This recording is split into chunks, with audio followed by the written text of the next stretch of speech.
सब कुछ ठीक था। 1 महीने के बाद माहौल बदल गया।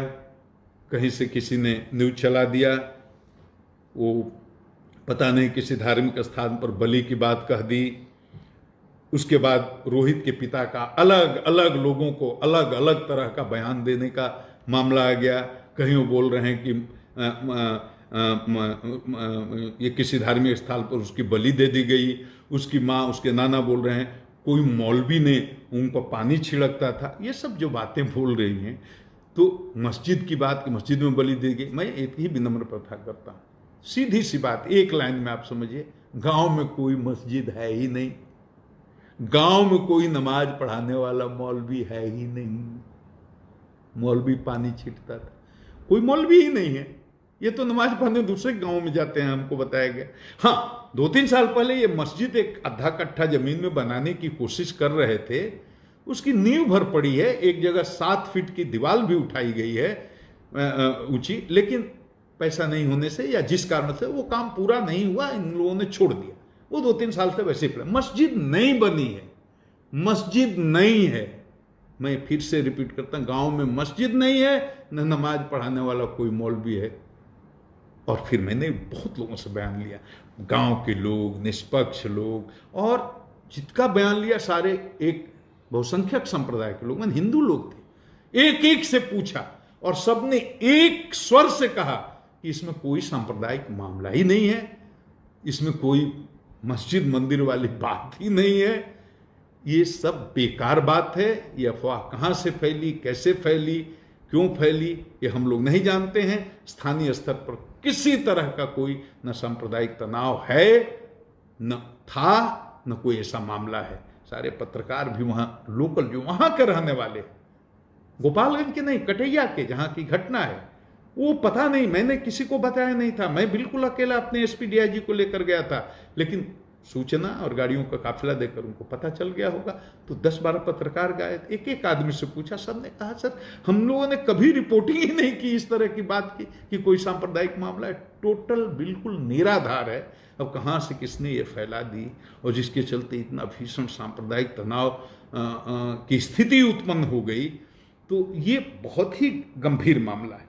और चूंकि हमें अपने प्रदेश को बचाना है, हमें सांप्रदायिक सौहार्द बना करके रखना है, और ये अफवाह फैलते फैलते दूर दूर तक गांव में न फैल जाए, क्योंकि गांव में बहुत लोग हैं जो बहुत शिक्षित नहीं हैं और वो सुनी सुनाई बात पर विश्वास कर लेते हैं। और अगर उन्होंने इस बात पर विश्वास कर लिया तो बड़ा अनर्थ हो सकता है, तब तो गांव गांव में दंगा हो सकता है, फसाद हो सकता है।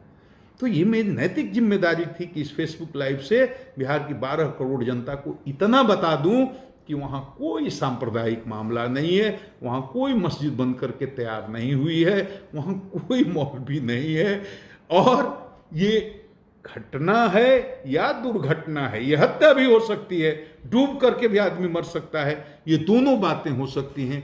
दोनों बातों को ध्यान में रख करके पुलिस इसका निष्पक्ष अनुसंधान कर रही है। किसी को भी ये नहीं लगना चाहिए कि इसमें किसी को दोषी पाया गया तो इसमें छोड़ा जाएगा।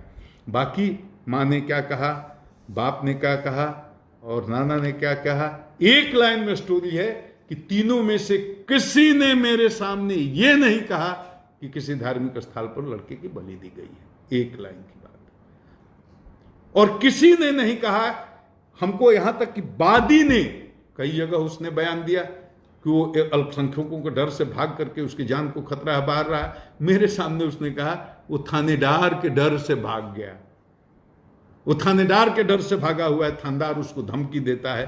थानेदार पर बहुत तरह के आरोप भी लगाए गए और आपने देखा भी होगा, उसको गाली गलौज करते हुए थानेदार का वीडियो भी वायरल हुआ, वो भी आपने देखा होगा।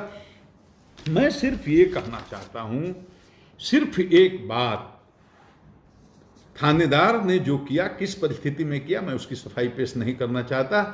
किस स्ट्रेस में, तनाव में उसको कितना परेशान किया गया, जलील किया गया, उस पर तरह तरह के आरोप लगाए गए, ये सब बात मैं नहीं कह रहा हूं और ये कहना भी नहीं।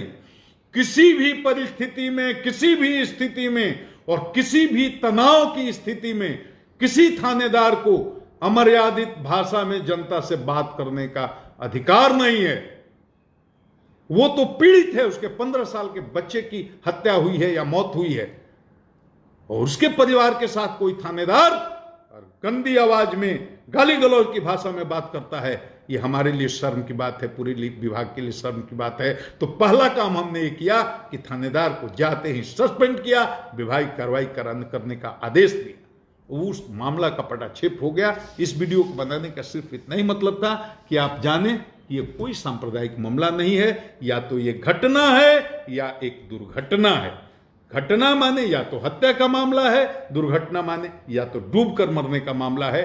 हम इसको अभी हत्या का मामला ही मान करके वादी के हिसाब से उसके लिए साक्ष्य जुटाने की कोशिश कर रहे हैं। आप भी साक्ष्य जुटाने में हमारी मदद कीजिए। और एक बात और कहेंगे, अफवाह नहीं फैलाइए, बड़ी जिम्मेदारी का काम होता है।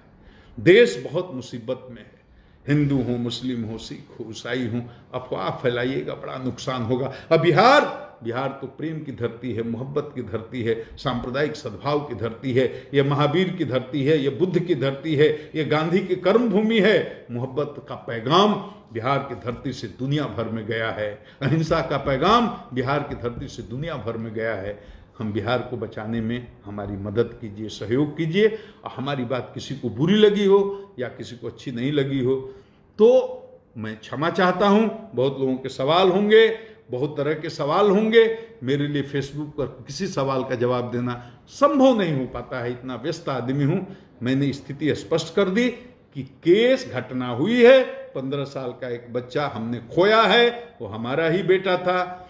लेकिन अब वो हत्या का मामला है या डूब करके मरने का मामला है, हम उस पर साक्ष्य का कि जुटा रहे हैं, अनुसंधान जारी है और एकदम निष्पक्ष न्याय होगा। मैं इतना ही कह करके आप सबों को प्रणाम करता हूं। गुप्तेश्वर पांडे, डीजीपी बिहार।